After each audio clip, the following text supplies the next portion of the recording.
Ages நண்பர்கள் எல்லாருக்கும் வணக்கம். இன்றைக்கி வந்து நம்ம என்ன பார்க்கலான்னு பார்த்தீங்கன்னா, அரசு நெறிமுறை கோட்பாடு. இந்த டாப்பிக்லேருந்து டிஎன்பிஎஸ்சி எக்ஸாம்ஸ்லேருந்து என்ன மாதிரி கொஷின்ஸ்லாம் வந்து கேட்டிருக்காங்க அப்படின்னு சொல்லிட்டு நம்ம ப்ரீவியஸ் இயர் கொஷின்ஸ் வந்து பார்க்கலாம். நம்ம சேனலில் பார்த்தீங்கன்னா டாபிக் வைஸ் நம்ம ப்ரீவியஸ் இயர் கொஷின்ஸ் வந்து அப்டேட் பண்ணி கொடுத்துட்ருக்கோம். நம்மளுடைய சேனல் சப்ஸ்கிரைப் பண்ணாதவங்க கொஞ்சம் சப்ஸ்கிரைப் பண்ணி ஃபாலோ பண்ணி வச்சுக்கோங்க. ஆல்ரெடி அப்டேட் பண்ண வீடியோஸ்லாம் பார்த்தீங்கன்னா நம்ம சேனல் ப்ளேலிஸ்ட்டில் இருக்கும், நீங்கள் செக் பண்ணி பார்த்துக்கலாம். சரி, வாங்க பார்க்கலாம். ஃபர்ஸ்ட் கொஸ்டின் பாருங்கள். எந்த அரசியல் அமைப்பு சட்டப்பிரிவு பன்னாட்டு அமைதி மற்றும் பாதுகாப்பை ஊக்குவிக்கின்றது அப்படின்னு சொல்லி கேட்குறாங்க. அதுக்கான ஆன்சர் பார்த்தீங்கன்னா சட்டப்பிரிவு 51. வெளியுறவு கொள்கை பற்றி சொல்கிறது சட்டப்பிரிவு 51. அடுத்து பாருங்கள். அரசு வழிகாட்டு நெறிமுறைகளை பற்றிய கீழ்கண்ட வாக்கியங்களை கவனி மற்றும் கீழே கொடுக்கப்பட்டுள்ள வாக்கியங்களில் சரியானதை தேர்ந்தெடு அப்படின்னு சொல்லி கேட்குறாங்க. பாருங்கள், 4 பாயிண்ட்ஸ் வந்து கொடுத்துருக்காங்க. ஃபர்ஸ்ட் பாயிண்ட் பாருங்கள். நாட்டின் ஆளுகைக்கான அடிப்படை கோட்பாடுகள் இந்த வழிமுறைகளில் கூறப்பட்டுள்ளன. அடுத்து பாருங்கள். ஐக்கிய நாடுகள் பிரகடனத்தில் மேம்பாட்டு உரிமைக்கான முன்னோடியாக இது கருதப்படுகிறது. அடுத்து பாருங்கள். நல அரசு என்னும் கருத்தியலை உள்ளடக்கியதாக இதன் நோக்கம் உள்ளது. அடுத்து பார்த்திங்கன்னா, வழிகாட்டு நெறிமுறைகளை அமல்படுத்துவதற்காக நாடாளுமன்றம் அடிப்படை உரிமைகளை திருத்தலாம் அப்படின்னு சொல்லி கொடுத்துருக்காங்க. அதை பார்த்திங்கன்னா அனைத்துமே வந்து சரி. எல்லாமே வந்து சரியாக தான் இருக்குது. அடுத்து பாருங்கள். அரசு நெறிமுறை கொள்கைகளை நோக்கங்கள் மற்றும் விளைவுகளின் அறிக்கை என அழைத்தவர் வந்து யார் அப்படின்னு சொல்லி கேட்குறாங்க. இதுக்கான ஆன்சர் பார்த்தீங்கன்னா ஆப்ஷன் ஏ, கேசி வேயர். அடுத்து பாருங்கள். மக்கள் நலனை மேம்படுத்துவதற்காக ஒரு சமூக ஒழுங்கை அரசு பாதுகாக்க வேண்டும் என்று எந்த அரசியலமைப்பு சட்டப்பிரிவு வந்து கூறுகிறது அப்படின்னு சொல்லி கேட்குறாங்க. இதுக்கான ஆன்சர் பார்த்தீங்கன்னா ஆப்ஷன் ஏ, சட்டப்பிரிவு 38. அடுத்து பாருங்கள். அரசின் வழிகாட்டு நெறிமுறை கொள்கைகள் குறித்த கூற்றுகளில் தவறான கூற்று வந்து எது அப்படின்னு சொல்லி கேட்குறாங்க. பார்த்தீங்கன்னா இது தப்பாக இருக்குன்னு பார்த்தீங்கன்னா ஆப்ஷன் ஏ, நீதிமன்றங்கள் வழி நடைமுறைப்படுத்தலாம். மற்ற கூற்றெல்லாம் பாருங்கள். கிராம பஞ்சாயத்து அமைப்பையும் குடிசை தொழில்களையும் ஊக்குவிக்கிறது. 14 வயதிற்கு கீழ் உள்ள சிறுவர்களுக்கு கட்டாய இலவச கல்வி, பட்டியல் இனத்தவர் மற்றும் பழங்குடியினர் மேம்பாடு. அது எல்லாமே பார்த்திங்கன்னா சரியாக இருக்குது. ஏ மட்டும் வந்து தப்பாக இருக்குது. அடுத்து பாருங்கள். அரசு வழிகாட்டு நெறிமுறைகள் என்பது அடிப்படை உரிமைகளை மீறி செயல்படக்கூடாது என உச்ச நீதிமன்றம் தீர்ப்பளித்த வழக்கு எது அப்படின்னு சொல்லி கேட்குறாங்க. இதுக்கான ஆன்சர் பார்த்திங்கன்னா ஆப்ஷன் ஏ, சென்னை மாகாணம் விஸ் செண்பகம் துரைராஜன் வழக்கு. எப்போன்னு பார்த்தீங்கன்னா 1951. கேசஸ்லாம் பார்த்திங்கன்னா ரொம்ப முக்கியம், அதையெல்லாம் நோட் பண்ணி வச்சுக்கோங்க. அடுத்து பாருங்கள். இந்திய அரசியலமைப்பின் முகப்புரை மற்றும் அரசு வழிகாட்டு நெறிமுறைகள் உள்ளடக்கிய சித்தாந்தமானது வந்து என்ன அப்படின்னு கேட்குறாங்க. அதுக்கான ஆன்சர் ஆப்ஷன் ஏ, சமத்துவவாதம். அடுத்து பாருங்கள். பொறுத்துக்கு வந்து கொடுத்துருக்காங்க. ஆர்டிகிள் வந்து கொடுத்துருக்காங்க, பொறுத்த சொல்லியிருக்காங்க. போதுமான வாழ்வாதாரம் பார்த்திங்கன்னா சட்டப்பிரிவு 39.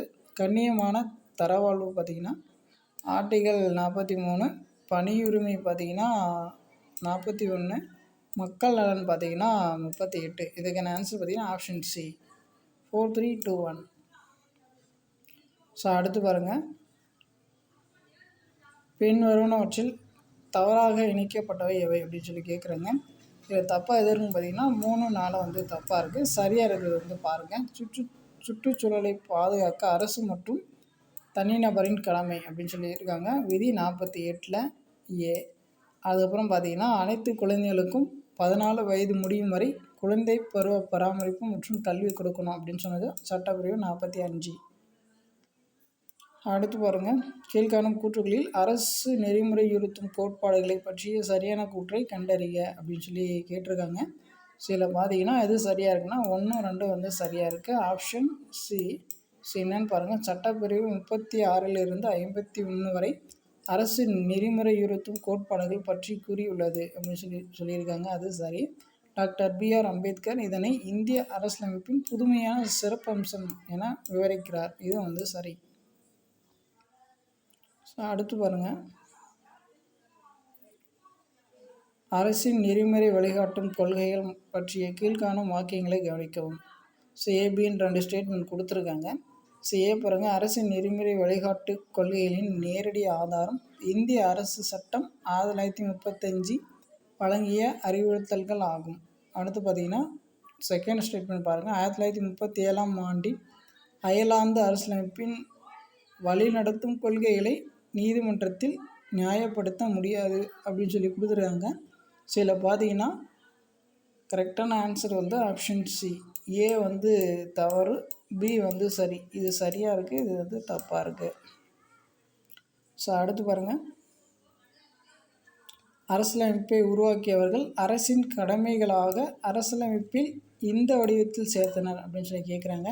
ஸோ இதுக்கான ஆன்சர் ஆப்ஷன் சி, அரசு வழிகாட்டும் நெறிமுறைகள். அடுத்து பாருங்கள், பின்வரும் அரசு வழிகாட்டு நெறிமுறை கோட்பாடுகளில் சமூக சிந்தனையை பிரதிபலிப்பது எது அப்படின்னு சொல்லி கேட்குறாங்க. அதுக்கான ஆன்சர் ஆப்ஷன் சி, வாழ்வாதாரத்திற்கான வழிமுறைகளை போதுமான அளவு வழங்குதல். ஸோ அடுத்து பார்த்தீங்கன்னா, கீழ்காணும் எந்த சரத்துப்படி 14 வயதுக்குட்பட்ட குழந்தைகளுக்கு இலவச மற்றும் கட்டாய கல்வி வழங்கப்படுகிறது? ஸோ இதுக்கான ஆன்சர் ஆப்ஷன் டி, சரத்து 45. ஸோ அடுத்து பார்த்தீங்கன்னா, அடிப்படை கடமைகளை அமல்படுத்த எடுத்துக்கொள்ளப்பட்ட அடிப்படையான கொள்கையானது வந்து கேட்குறாங்க. ஸோ இதுக்கான ஆன்சர் பார்த்திங்கன்னா, வளங்குன்றா வளர்ச்சி, முன்னெச்சரிக்கையான கொள்கை, மாசுபடுத்துபவர் மாசுபடுத்தும் செலவை ஏற்றல். மேற்கூறி அனைத்தும் சரி, ஆப்ஷன் டி. அடுத்து பாருங்கள், அரசு வழிகாட்டு நெறிமுறைகளை நீதிமன்றம் மூலம் செயல்படுத்த முடியாது என தெரிவிக்கும் அரசியலமைப்பு ஷரத்து. என் ஆன்சர் ஆப்ஷன் ஏ, ஷரத்து 37. அடுத்து பார்த்திங்கன்னா, பொறுத்து கொடுத்துருக்காங்க. ஸோ விதி 350A ஸோ என்ன சொல்லுது அப்படின்னு சொல்லி பார்த்தீங்கன்னா, ஆரம்ப பள்ளி நிலைகளில் தாய்மொழி கல்வி. விதி 351 என்ன சொல்லுதுன்னு பார்த்தீங்கன்னா, இந்தி பாடத்தினை பரவி மேன்மடைய செய்தல். அதுக்கப்புறம் பார்த்திங்கன்னா, சட்டப்பிரிவு 335 பார்த்திங்கன்னா, எஸ்சி மற்றும் எஸ்டி பிரிவினருக்கு பணி நியமனம். எஸ்டி மற்றும் எஸ்சி பிரிவினருக்கு பணி நியமனம் அதை பற்றி சொல்லும். ஆர்டிகல் 335. விதி 51 பார்த்திங்கன்னா, சர்வதேச அமைதி மேம்பாடு. Option A. ஸோ அடுத்து பாருங்கள், இந்திய அரசியலமைப்பில் உள்ள பட்டியல் ஜாதிகள், பட்டியல் பழங்குடியினர் மற்றும் பிற பலவீனமான பிரிவுகளின் கல்வி மற்றும் பொருளாதார நலன்களை ஊக்குவிக்கும் பிரிவை அடையாளம் காணவும். இதுக்கான ஆன்சர் பார்த்திங்கன்னா ஆப்ஷன் ஏ, சட்டப்பிரிவு 46. ஸோ அதுக்கப்புறம் பார்த்திங்கன்னா, கீழ்கண்டவற்றுள் வழிகாட்டு நெறிமுறை கோட்பாடுகள் பற்றி சொல்லப்பட்டவைகளுள் சரியான கூற்று எது அப்படின்னு சொல்லி கேட்குறாங்க. 2 ஸ்டேட்மெண்ட் கொடுத்துருக்காங்க. வழிகாட்டு நெறிமுறை கோட்பாடுகள் இந்திய அரசமைப்பு சட்டத்தின் 4ஆம் பகுதியில் குறிப்பிடப்பட்டுள்ளது. 1வது வந்து சரியாக தான் இருக்குது.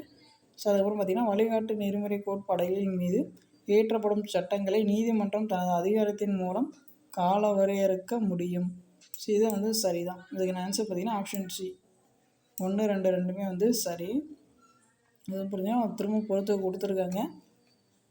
சட்டப்பிரிவு 39B பார்த்திங்கன்னா, பரம்பரை சொத்துடைமை அளித்தல். சட்டப்பிரிவு 48A பார்த்திங்கன்னா, சூழலியல் மற்றும் சுற்றுச்சூழல் மாசுபாட்டிலிருந்து பாதுகாத்தல். சட்டப்பிரிவு 39D பார்த்திங்கன்னா என்ன சொல்லுவோன்னா, சம வேலைக்கு சம ஊதியம். சட்டப்பிரிவு 39A பார்த்திங்கன்னா, ஏழை எளிய மக்களுக்கு இலவச சட்ட உதவி. Option B. ஸோ அதுக்கப்புறம் பார்த்திங்கன்னா, அரசு பொது சுகாதாரத்தை மேம்படுத்த வேண்டும் என்பது கீழ்காணும் விதிகளில் எது சரியானதுன்னு கேட்குறாங்க. அதுக்கான ஆன்சர் ஆப்ஷன் ஏ, 47 சட்டப்பிரிவு. ஸோ அரசு வழிகாட்டும் நெறிமுறை கோட்பாடு பற்றி கூறும் சரத்துக்கள் டேஷ் வரையாகும். 36லேருந்து 51 வரைக்கும். ஸோ அதுக்கப்புறம் பார்த்திங்கன்னா, தவறான இணையை காட்டுது அப்படின்னு சொல்லி கேட்டிருக்காங்க. இதில் வந்து தப்பாக இருக்குன்னு பார்த்திங்கன்னா ஆப்ஷன் சி தான் வந்து தப்பாக இருக்குது. விதி 40 பார்த்திங்கன்னா, கிராம பஞ்சாயத்து அமைப்பு. விதி 44 பார்த்திங்கன்னா, பொது சிவில் குறியீடு. விதி 41 பார்த்திங்கன்னா, விவசாயம் மற்றும் கால்நடை வளர்ப்பு அமைப்புன்னு சொல்லியிருக்காங்க, அது தப்பு. ஸோ 39A பார்த்திங்கன்னா, சமநீதி மற்றும் இலவச சட்ட உதவி. அடுத்து பாருங்கள், அரசு வழிகாட்டு நெறிமுறை கொள்கைகள் இந்திய அரசியலமைப்பின் புதுமையான இயல்பு என விவரித்தவர் வந்து அம்பேத்கர் தான் சொல்லியிருப்பார். ஸோ அடுத்து பார்த்திங்கன்னா, வழிகாட்டு நெறிமுறைகளும் மற்றும் அடிப்படை உரிமைகளும் அரசியலமைப்பின் மனசாட்சியாக இருக்கிறது என விவரித்தவர் வந்து கிரான்வின் ஆஸ்டின். அதுக்கப்புறம் பார்த்திங்கன்னா, கூற்று காரணம் வந்து கொடுத்துருக்காங்க. ஸோ கூற்று பாருங்கள், இந்திய அரசியலமைப்பின் பொது சிவில் சட்டம் நிறைவேற்றப்பட உள்ளது அப்படின்னு சொல்லி கொடுத்துருக்காங்க. காரணம் பார்த்திங்கன்னா வழிகாட்டு நெறிமுறை கோட்பாடானது நீதித்துறைக்கு அப்பாற்பட்டது அப்படின்னு சொல்லி கொடுத்துருக்காங்க. இதில் பார்த்திங்கன்னா ஆப்ஷன் பி கூற்று காரணம் ரெண்டுமே சரியான விளக்கம் அல்ல.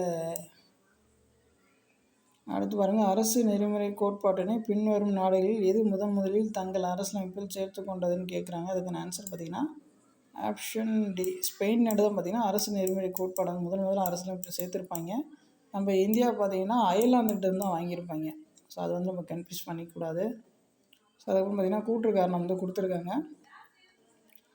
கூட்டு பாருங்கள், அரசு நெறியுறுத்தும் கோட்பாடுகள் இந்திய அரசியலமைப்பின் புதுமையான சிறப்பம்சம் என பி.ஆர். அம்பேத்கரால் விவரிக்கப்படுகிறது. காரணம் பார்த்திங்கன்னா அரசு நெறியுறுத்தும் கோட்பாடுகள் நாட்டிற்கான வழிகாட்டியாக செயல்படுகிறது. இது பார்த்திங்கன்னா ஆப்ஷன் பி கூட்டு காரணம் ரெண்டுமே சரியான விளக்கம். அதுக்கப்புறம் பாருங்கள், கீழ் வருவனவற்றுள் எது அரசு வழிகாட்டு நெறிமுறை கோட்பாடு அல்ல அப்படின்னு சொல்லி கேட்குறாங்க. அது பார்த்திங்கன்னா தீண்டாமை ஒழித்தல் மட்டும் வராது, மற்றதெல்லாம் வரும். சரிங்களா? பெண்கள் மற்றும் ஆண்கள் இருவருக்கும் சம வேலைக்கு சமமான ஊதியம், பணியிட வசதிகளை மேம்படுத்துதல், அட்டவணைப்படுத்தப்பட்ட ஜாதி மற்றும் பழங்குடியினரின் நிலைமையை உயர்த்துதல்.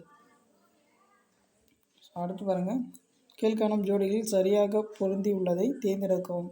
எது சரியாக பொருந்திருக்குன்னு பார்த்தீங்கன்னா ஆப்ஷன் பி செகண்ட் மட்டும் தான் சரியாக இருக்குது. அரசின் நெறிமுறை கோட்பாடுகள் அரசின் கடமை, அது மட்டும் தான் சரியாக இருக்குது. மற்றதெல்லாம் பார்த்திங்கன்னா தப்பாக இருக்குது, அதை பார்த்துக்கோங்க. அடுத்து பாருங்கள்,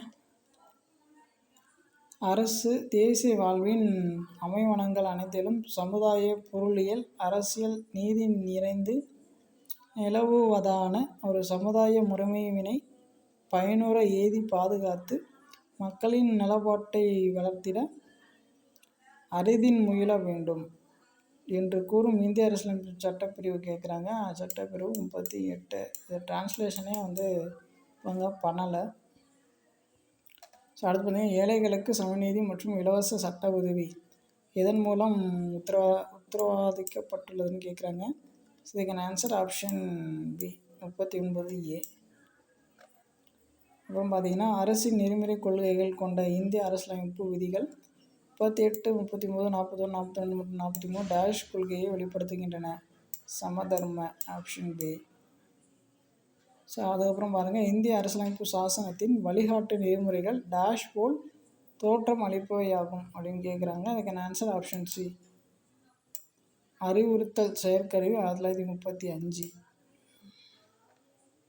அதுக்கப்புறம் பார்த்திங்கன்னா, இந்திய அரசியலமைப்பில் அரசு வழிகாட்டு நெறிமுறை கொள்கைகளை உட்படுத்தியதன் முக்கிய நோக்கம் என்னன்னு கேட்குறாங்க. ஆப்ஷன் பி மக்கள் நல அரசு. அடுத்து பார்த்திங்கன்னா, வழிகாட்டு நெறிமுறை கோட்பாடுகளின் பயன்பாடுகள் கீழ் காணப்படுவைகளில் எவை அப்படின்னு கேட்குறாங்க. இதில் பார்த்தீங்கன்னா 1 நெகிழ அரசமைப்பு வரும், கவர்னர் நியமனம், இது ரெண்டுமே வரும். Option B. ஸோ அதுக்கப்புறம் பார்த்தீங்கன்னா, இந்திய அரசியலமைப்பு சட்டத்தின் எந்த பகுதியின் கீழ் அரசின் கடமைகள் என கருதப்படுபவைகள் பட்டியலிடப்பட்டுள்ளன. இதுக்கான ஆன்சர் ஆப்ஷன் சி அரசிற்கான வழிகாட்டு நெறிமுறைகள். அடுத்து பாருங்கள், குடிமக்களுக்கு பொது சிவில் சட்டத்தை பற்றி கூறும் சட்டப்பிரிவு ஆர்டிகல் 44. முதல் பொது சிவில் சட்டத்தை நடைமுறைப்படுத்திய இந்திய மாநிலம் உத்தரகாண்டு. அது கரண்ட் அஃபேர்ஸ் நியூஸ் பார்த்துக்கோங்க. அதுக்கப்புறம் பார்த்திங்கன்னா, அரசு நேரடி வழிகாட்டு கொள்கைகள் என்பது அரசியலமைப்பிற்கு உயிரளிக்கும் விதிகளாகும் என டேஷ் கூறினார் கேட்குறாங்க. அதுக்கான answer option A LM Singhvi. So அவ்வளோதான் இந்த டாப்பிக்லேருந்து கேட்ட கொஷின்ஸ் எல்லாமே பார்த்தாச்சு. உங்களுக்கு வேறு ஏதாச்சும் டவுட் இருந்துச்சுன்னா நீங்கள் கமெண்ட் பண்ணுங்கள், நம்ம தான் ரெஸ்பான்ஸ் பண்ணுவோம். ஸோ இப்போ தான் நம்ம சேனல் ஃபஸ்ட் டைம் பார்க்குறீங்கன்னா கொஞ்சம் சப்ஸ்கிரைப் பண்ணுங்கள், சப்போர்ட் பண்ணுங்கள், ஃப்ரெண்ட்ஸ்க்கு ஷேர் பண்ணுங்கள். தேங்க்யூ.